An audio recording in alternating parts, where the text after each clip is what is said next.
dans les 10 communes, nous voulons déposer une liste. Pourquoi ces 10 enquêtes? C'est très important pour nous de connaître l'avis des citoyens de ces communes. Donc c'est vraiment avec les résultats de ces enquêtes que nous pourrons vraiment mener campagne et voir quels sont les points pour lesquels les habitants de ces 10 communes vont pouvoir, aller nous demandent de porter leur voix au conseil communal. Et alors, une chose nouvelle cette année qu'on lance avec le PTB, donc ici à Liège dans les 10 communes, mais également dans toutes les autres communes où le PTB sera présent, c'est le lancement d'une enquête avec des nouveaux sites et une nouvelle plateforme numérique. Donc en fait, on veut vraiment pouvoir... voilà, ici vous voyez... c'est un des sites qui vont être lancés, mais donc une des choses importantes pour nous dans cette campagne, ça va être le développement d'un outil numérique qui va permettre aux gens non seulement de remplir l'enquête, mais aussi de pouvoir interagir, participer avec nous. Donc je pense qu'on le répète, vous l'avez déjà beaucoup entendu, au PTB c'est important de faire la politique avec les gens, juste pour les gens, et donc ça va se traduire aussi dans la campagne électorale communale, avec l'utilisation d'une nouvelle plateforme à la Bernie Sanders, Mélenchon. Donc on s'est inspiré de ces mouvements qui ont été capables de plus que de dire votez pour nous, mais vraiment impliquez-vous avec nous, mobilisez-vous avec nous. Et ça, on va le lancer maintenant avec l'enquête qui permettra, notre objectif, c'est de pouvoir transformer ces électeurs potentiels en réels acteurs du changement. Et donc, à travers ce site, toutes les personnes qui voudront remplir l'enquête pourront la remplir, mais seront aussi, on leur proposera également de collaborer avec nous, de s'impliquer à différents niveaux. Donc ça, c'était quand même un aspect, je pense, important. Après, de toute façon, l'enquête existera également en version papier. Donc là, vous l'avez dans le dossier de presse. Nous avons mis, il me semble, je pense, si je ne me trompe pas, les 10 exemplaires des 10 communes. Vous les trouverez donc dans votre farde. Et donc, à la sortie de la conférence de presse, ces 10 enquêtes se trouvent lancées sur un site internet. Donc, il y a 10 sites internet avec les 10 enquêtes locales qui seront également en ligne. Donc voilà, je ne vais pas répéter l'objectif de pouvoir mobiliser les gens qui puissent faire leur campagne à leur niveau aussi, impliquer leur réseau.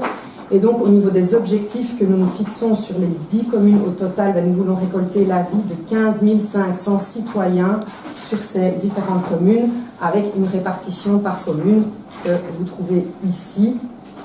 Donc, voilà, je ne sais pas si je vais les repasser en revue, vous les avez écrits, donc 1000 pour Roupeil, 800 à Visé, 800 à Oui, 800 à Rasselum, 800 à Saint-Nicolas, 1000 à Flémal, 1400 à Verviers, 2000 à Herstal, 2000 à Sérin et 5000 pour la ville de Liège.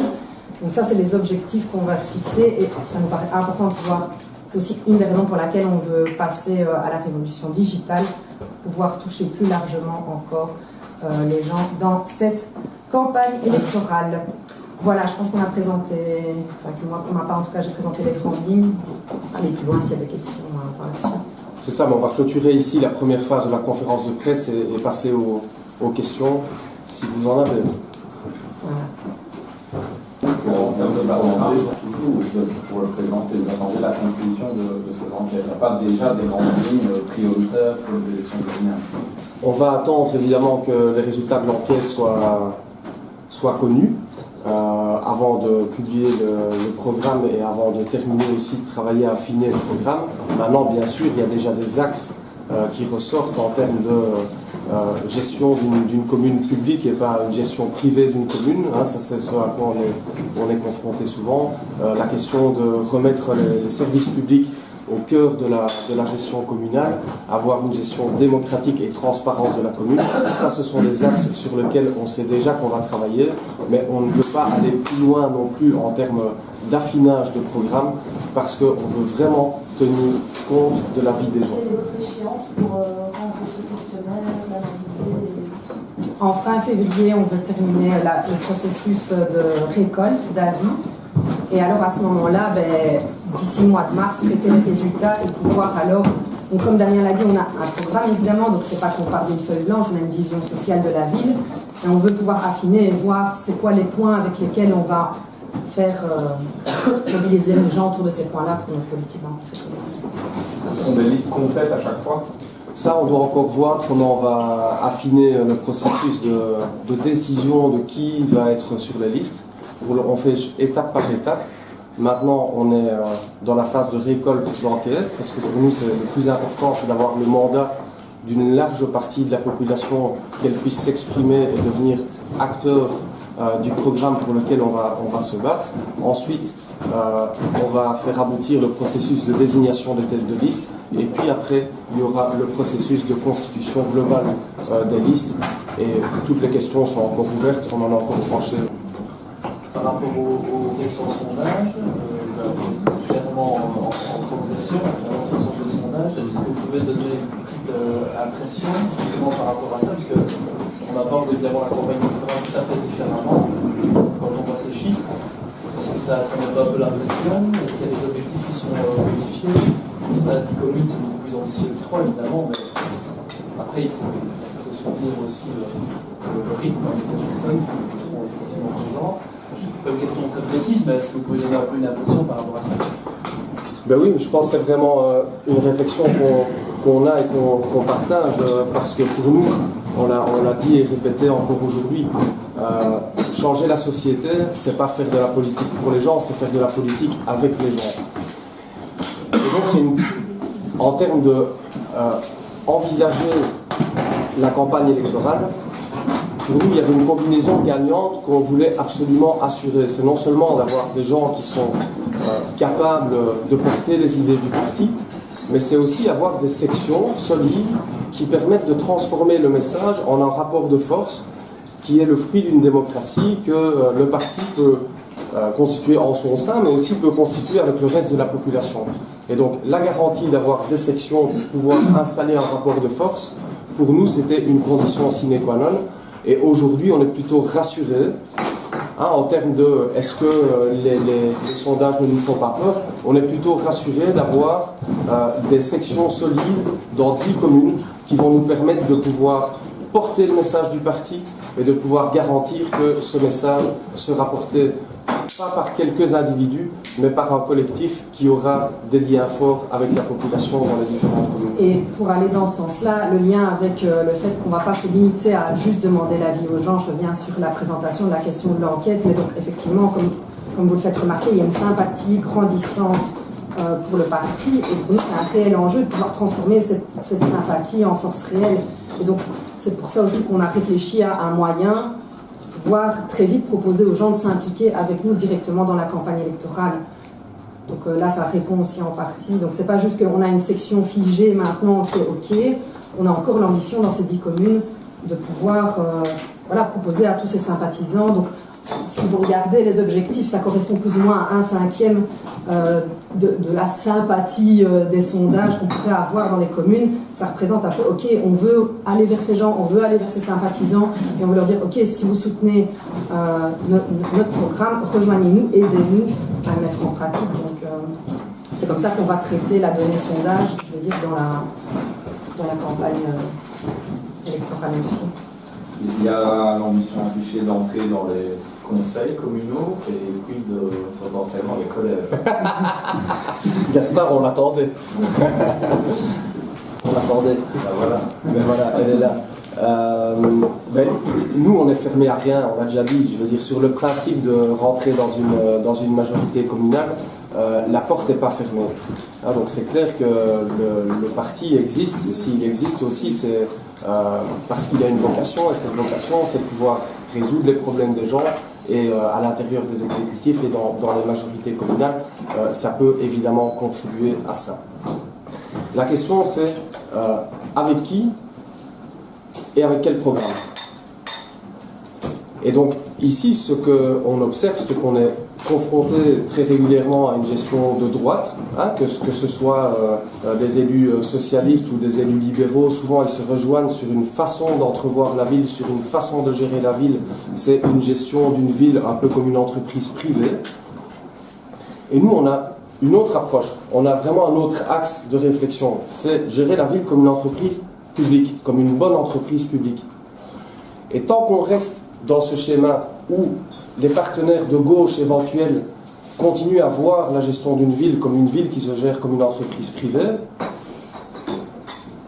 ça va être difficile de faire ça avec eux. Maintenant, s'ils veulent remettre en question cet axe-là et qu'ils veulent s'ouvrir à revoir la façon de gérer une ville, on est ouvert à des discussions. Hier, il y a eu le premier congrès éco-citoyen du parti Demain, et le porte-parole, enfin celui qui gère le mouvement populaire à Even, a dit qu'il voudrait une bonne majorité de gauche avec le PTB. Vous pouvez commenter ça.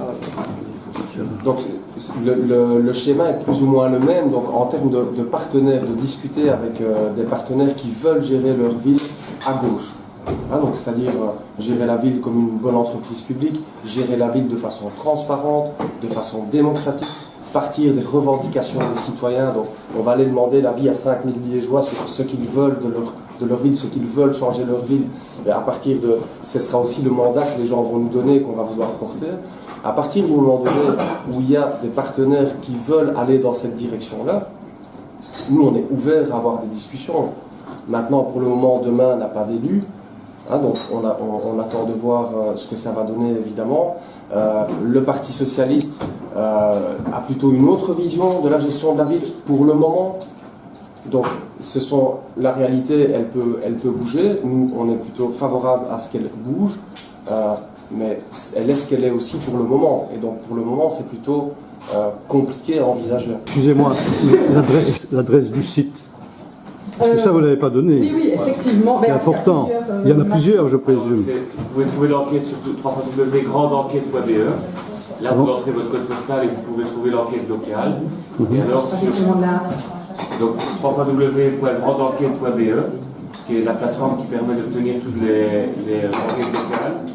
Et puis sur les 10 communes que nous avons présentées, il y a à chaque fois un nouveau site local avec un lien vers l'enquête, évidemment. Donc, par exemple, Liège.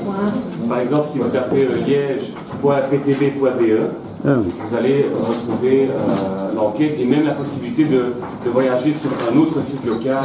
Donc on peut faire ça pour toutes les communes. Donc. Toutes les communes où on se présente. Voilà. Liège PTB ou Flémal PTB. Liège.ptb. Par rapport à 2012 en termes de membres, alors, je pense que c'est ça le plus facile pour quantifier, pour avoir une bonne image. En 2012, on avait à la grosse louche, je pense 700 membres dans la province de Liège. Et aujourd'hui, on en a 2500. Et sur la question des équipes de campagne, oui, ça va être diriger la campagne sur 10 communes, ça va être un nouveau défi. Et c'est aussi pour ça qu'on est nombreux aussi autour de la table aussi, c'est qu'on veut vraiment pouvoir montrer que ça va être un vrai défi collectif. C'est pas la même chose effectivement de diriger une campagne communale comme on l'a fait en 2012, juste dans 3 communes, maintenant avec les forces qu'on a. Donc effectivement, c'est... On a passé un cap. Et en dehors de la province de Liège, vous avez quelles provinces sont... On va présenter des listes communales dans toutes les provinces, sauf dans celle du Luxembourg. Pour quelle raison? Parce qu'une des conditions pour qu'on puisse présenter une liste, vu qu'on veut vraiment faire de la politique avec les gens et pas pour les gens, c'est d'avoir une section solide du parti et que ça ne se crée pas en un claquement de doigts, c'est tout un travail et qu'on n'en est pas encore là en province du Luxembourg. Ça ne marche pas encore. Il y a des sections, mais elles ne sont pas encore assez solides que pour pouvoir affronter une campagne électorale et surtout pour pouvoir après garantir que les élus éventuels seront portés par la population. Justement, combien de sections avez-vous déjà constituées en province de Liège, même si elles ne sont pas toutes suffisamment fortes pour se lancer dans une campagne?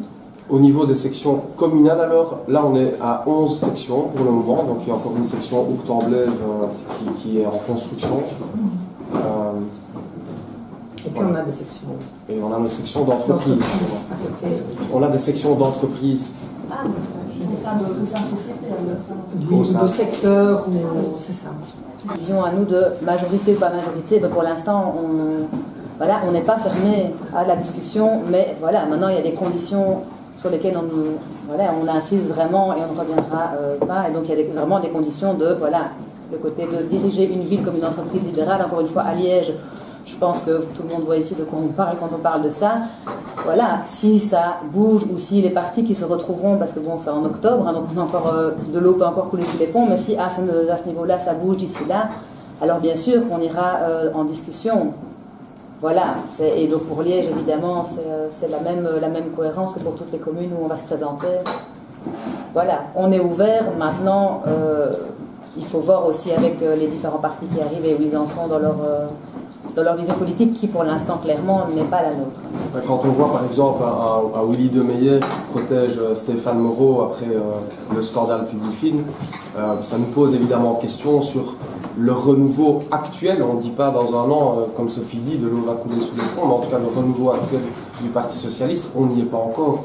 Et donc on ne va pas rentrer en majorité avec le Parti Socialiste d'aujourd'hui.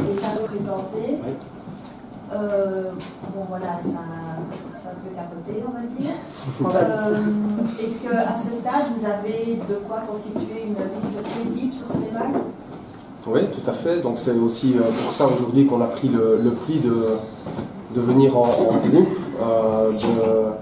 d'annoncer qu'on va présenter 10 listes. Ce sera 10 listes qui seront solides, parce qu'elles auront non seulement potentiellement des individualités qui peuvent porter les couleurs du parti, mais qu'en plus, derrière, on a chaque fois réussi à construire une section solide, ce qu'on n'avait pas en 2012. Et donc c'est cette erreur-là qu'on ne veut aussi plus reproduire pour éviter l'histoire flémalloise que nous connaissons. Est-ce que, pour le moment, vous êtes diabolisé par tous les autres partis? On entend que ça tous les jours. Est-ce que vous avez un message à faire passer pour assurer le public, les gens? Parce qu'on présente le PTB, le communiste avec le couteau dans les dents, enfin vous voyez ce que je veux dire. Alors, quel est votre message justement qui pourrait apaiser? C'est vraiment une chouette question, donc je vais y répondre avec grand plaisir aussi. Donc ce que le PTB représente, c'est le PTB veut un progrès social, veut un progrès de la démocratie, veut un progrès du développement économique en Belgique et en région Wallonie. Et donc tous ceux qui nous taxent de populistes, qui nous taxent de communistes avec le couteau entre les dents, c'est plutôt un signal de peur de perdre eux-mêmes de l'électorat. Je pense que c'est surtout ça qui est reflété par l'agressivité, c'est une peur de perdre des électeurs au profit du parti. Mais évidemment, le signal que nous donnons et que nous montrons tous les jours, aussi bien par nos positions politiques que par notre travail quotidien, c'est que le PTB est le meilleur garant du développement social et du développement de la démocratie. Par rapport... Par exemple, la façon dont nous travaillons avec l'enquête est aussi un reflet clair de cette façon d'envisager la politique aujourd'hui.